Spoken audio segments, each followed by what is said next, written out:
They didn't even wait for me to sit down. My suitcase was already by the door, not packed carefully, just dumped. Clothes, books, memories, everything shoved in like it didn't matter. Lena needs the room. That's what my mother said. Just like that. No discussion, no warning, no hesitation. I stood there holding a small white box. Inside it, 2 first-class tickets to Hawaii. I had spent weeks planning that surprise for their anniversary. My dad didn't even look at it. He just leaned back in his chair and said, "You're 28, Aria. It's time you stopped being a burden." A burden? Funny word, considering I had been paying their bills for the last 3 years. I glanced past them into what used to be my room. It wasn't mine anymore. The walls were freshly painted, bright glossy white. My bookshelf? Gone. My desk? Gone. In their place, a vanity mirror with studio lights, designer racks, and boxes of unopened PR packages. My sister Lena stood in the middle of it all, scrolling on her phone, barely acknowledging me. "This is better for her brand," my mom added. "She has potential." Potential. I almost laughed. Instead, I quietly placed the box with the tickets on the table. They didn't ask what it was. Didn't care. I picked up my suitcase and walked out. No shouting, no tears. Just silence. The kind of silence that burns. Outside, the air was freezing. I sat in my car for a moment, staring at the steering wheel. That car, they hated it. Always called it embarrassing. Old, scratched. Not good enough for this family. They had no idea I kept it on purpose. Sometimes the best disguise is looking like you have nothing. I drove aimlessly for about an hour before pulling into a cheap roadside motel. The kind where the neon sign flickers like it's struggling to stay alive. Inside, the room smelled like dust and old regrets. I locked the door, dropped my suitcase, and finally sat down. That's when it hit me. Not the pain, not the betrayal. Something colder, clearer. This wasn't new. This had been building for years. It started when I was 5. My father missed an important meeting because I got sick. Really sick. Hospital-level sick. He never forgave me for it. That meeting? Apparently it would have made him rich. And somehow, in his mind, I took that away. "You cost me everything," he used to say. At first, I thought he was joking. Then I realized he wasn't. By the time I turned 16, I was paying rent. Not because we needed money. 'Cause he said I owed him. Every birthday, every holiday. It was the same reminder. You're still in debt. And Lena? She was the opposite. The favorite. The investment. When she wanted to start modeling, guess who paid for her photo shoots? When she decided to become an influencer, guess who covered her branding expenses? Me. Always me. They saw her as the future. And me? Just something to extract from. But here's the part they never understood. I let them believe that. I let them think I was barely surviving. Freelance work, small gigs, nothing impressive. That's what they saw. What they didn't see was the real work. I deal with numbers, big ones. I get called in when companies start bleeding money, when things don't add up, when someone's hiding something. I find it, I expose it, and I get paid very well for it. Last year alone, I made more than they ever have, combined. But I never told them, because deep down, I knew exactly what would happen if I did. They wouldn't just ask for help. They would take everything. So I stayed quiet, wore simple clothes, drove that embarrassing car, played the role, until tonight. I opened my laptop, or at least, I tried to. My hand froze. The bag felt too light. I checked again. Nothing. No laptop. No charger. Nothing. My heartbeat slowed. Not panic. Focus. I emptied the entire bag onto the bed. Still nothing. Then I realized they packed my stuff, which means they took it. I grabbed my phone and opened the tracking app. There it was. A blinking dot. Not at the house. Not far either. A pawn shop. 10 minutes away. Of course, I didn't waste time. I drove straight there. The place looked exactly how you'd expect. Dim lights, metal bars, shelves filled with other people's desperation. I walked up to the counter and gave the details. The guy didn't even flinch. "Yeah, it's here," he said, "but you need the receipt." Receipt. I ran back outside, opened my suitcase, and started digging. Clothes flew everywhere, cold air biting into my hands. Then I found it, crumpled, stuffed in a pocket, like it meant nothing. I went back in, paid the amount, and took my laptop, my own laptop, that I had to buy back. I sat in my car staring at it, and that's when my phone buzzed again. A notification. Transfer of ownership. I frowned, opened it, and felt something shift inside me. My car, the one I was sitting in, had just been sold 3 hours ago. They didn't just kick me out. They stripped me. Piece by piece, I leaned back slowly, staring at the screen. No anger, no panic, just clarity. That was the moment something changed. Not broke, changed. Because now, it wasn't personal anymore. It was calculated. And if there's one thing I'm better at than anything else, it's running the numbers. I didn't call them. Not after the laptop. Not after the car. There's a point where confrontation becomes useless, and calculation takes over. I sat there in the dark parking lot, engine off, hands resting on the steering wheel of a car that technically wasn't mine anymore. They thought they'd won. That was their first mistake. I opened my laptop slowly. The screen lit up, casting a cold glow across the windshield. This wasn't just a device. This was access. Access to systems, data, patterns, truths people try very hard to hide. And the funny thing about people who lie, they don't just lie once. They build entire lives on top of it, which makes them predictable. I didn't start with revenge. I started with curiosity. Where did the money go? Not mine, theirs. Because something didn't add up. For years they complained about being broke, struggling, barely managing. But tonight, they suddenly had cash. Enough to renovate a room overnight. Enough to throw money at Lena's brand. Enough to sell my car, without hesitation. So I started digging. Accounts, transactions, public records. It didn't take long. What I found was worse than I expected. They weren't just broke. They were drowning. Credit cards maxed out, loans stacked on loans, late payments everywhere. And the house? That perfect pride-filled house they kicked me out of? It wasn't even theirs anymore. Not really. It belonged to the bank. And the bank was getting ready to take it back. I leaned back in my seat, staring at the screen. That's when it clicked. They didn't throw me out because they didn't need me. They threw me out because they were desperate. Desperate people make mistakes. Big ones. I kept scrolling. And then I saw it. A recent loan application. Still pending. Still open. I opened the file. Income statements. Asset declarations. Everything they told the bank was a lie. Inflated numbers. Fake projections. And the biggest one. They listed Lena's income at a level that didn't even come close to reality, not even remotely. I stared at that number for a long second. Then I smiled, not because it was funny, because it was useful, very useful. I closed the file and sat there quietly, letting the silence settle. This wasn't about yelling anymore. This wasn't about proving a point. This was about leverage. And leverage changes everything. I picked up my phone and scrolled to a contact I hadn't used in months. Daniel Reed. Corporate attorney, the kind of man companies call when things get complicated or messy. He answered on the second ring. Aria? I need a favor.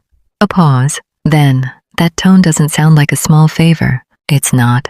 I kept it simple. I didn't tell him the emotional part. He didn't need that.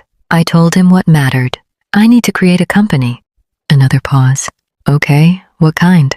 Something that looks real, clean, professional, investment-focused. He exhaled softly. All right. And what's the play? I looked back at the laptop screen, at the numbers, at the lies. We offer them a solution. Silence, then a quiet chuckle. Someone's in trouble. They just don't know it yet. By morning, everything was ready. The name, the structure, the presence. It didn't exist yesterday. Today, it looked legitimate enough to fool anyone who wanted to believe. And that was the key. People don't fall for lies because they're stupid. They fall for lies because they want them to be true. Daniel made the call. I didn't listen directly. I didn't need to. I watched through something much more reliable. Access. Their email. A shared account they forgot I still had. The message went out. Clean, professional, tempting. An investment firm interested in helping them stabilize their situation. A chance to save everything. It took less than 5 minutes. 5. That's how long it took for my father to respond. Grateful, eager, desperate. He didn't question it, didn't hesitate. He jumped, exactly like I knew he would.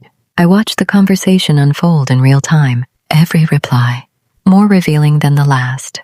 He bragged. He exaggerated. He sold a version of reality that didn't exist. And then came the moment I was waiting for. Daniel asked for documentation. Standard process. Nothing suspicious. Just enough to verify their situation. And just like that, They handed it over. Everything. The same file I had seen. The same lies. Only now, they had officially submitted it. Knowingly, willingly, I saved the documents, backed them up. Twice. No rush. No emotion. Just precision. Because this wasn't about catching them. They had already exposed themselves. This was about timing. And timing is everything. Daniel called me later. They want to meet. Of course they do. They think this is their way out. I closed my laptop slowly. It is. A pause. Then I added, just not in the way they think. I stood up and walked toward the window. Morning light was breaking through the gray sky. Cold, sharp, clear, perfect. They wanted me out of their house. I said quietly. Now they were about to invite me back in. They just didn't know it yet. They chose the meeting time. Of course they did. People like them always think they're in control, right until the moment everything slips. The location was a high-end office downtown. Glass walls, polished floors. The kind of place that makes people feel important just by walking into it. I arrived early, not through the front, through the private entrance Daniel arranged. I didn't want them to see me yet. Not like this. I sat in a quiet room, watching the live feed from the conference room screen. And there they were, my father, sitting straight, trying to look confident. My mother, adjusting her bag every few seconds, nervous energy she couldn't hide. And Lena, scrolling on her phone, completely detached. Like always, nothing had changed. Or at least, that's what they thought. Daniel walked in, calm as ever, greeting them like they were important clients. They ate it up. Every word, every gesture. I watched my father lean back slightly. That same posture. The one he used at dinner. The one where he believed he was the smartest person in the room. That almost made me laugh. Almost. Everything looks promising, Daniel said, flipping through the documents they had submitted. My father nodded immediately. We've built something valuable here. Just need the right backing. Valuable. I let that word sit in my mind. Daniel continued smoothly. Our partner is very interested, but prefers to meet in person before finalizing anything. My mother leaned forward. Of course, of course. Lena finally looked up. Is he, like, big? Daniel smiled slightly. You could say that. There was a pause. Then, that would be me. I opened the door and walked in. Silence. Not the normal kind, the heavy kind. The kind that hits before reality does. My father blinked first. Confused, then annoyed. Aria? My mother frowned. What are you doing here? Lena just stared. For once, speechless. I didn't answer immediately. I walked to the head of the table, calm, controlled, and stood there. I think, I said quietly, we should start with honesty. My father's expression hardened. This isn't the time for your drama. We're in the middle of something important. I know, I replied. That's why I'm here. Daniel closed the file in front of him. A soft, sharp sound, like a signal. Something shifted in the room. My father noticed it. His confidence cracked just slightly. What is this? He asked slower now. I reached forward and turned the monitor toward them. A document appeared on screen. Their loan application, the one they submitted, the one filled with lies. My mother's face went pale. My father straightened. That's just paperwork? No, I cut in. It's fraud. The word landed hard. Lena sat up now, fully paying attention. I tapped the screen lightly. Inflated income, false declarations, misrepresentation of assets. I looked directly at him. You didn't just lie to the bank. You documented it. Silence again. But this time, it wasn't confusion. It was fear, real fear. My father tried to recover. You don't understand how business works. I understand exactly how it works. My voice didn't rise, didn't shake. That's what made it worse. Which is why I also understand what happens next. I clicked once more. The screen changed. A new document. Property records. Ownership transfer.